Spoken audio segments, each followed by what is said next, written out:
মেঘালয়ের খাসি হিলসের বুক চিরে নেমে আসা পাহাড়ি ঝর্ণা বাংলাদেশে প্রবেশ করে কুল কুল রবে বয়ে চলেছে পিয়াইনের পানে।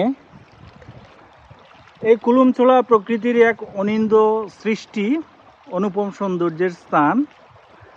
পথের ক্লান্তি থাকলেও এখানে আসলে যে কারো মন ভরে যাবে মুহূর্তেই। ভারত বাংলাদেশের সীমানা সংলগ্ন সিলেট জেলার গোয়েনঘাট উপজেলার নবসৃষ্ট বিছনাকান্দি ইউনিয়নের মধ্যে এই জায়গাটির অবস্থান। অসম্ভব সুন্দর, প্রকৃতি যেন তার নিজ হাতে গড়েছে এখানকার এই জনপদকে।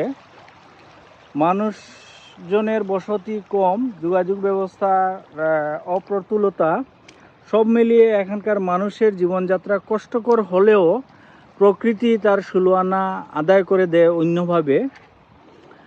তো যে কেউ আসতে পারেন এখানে সময়ে সুযোগ করে, তবে অবশ্যই বাচ্চা এবং অন্যদেরকে, অসুস্থ ব্যক্তিদেরকে না আসার জন্যই আমরা নিরুৎসাহিত করব।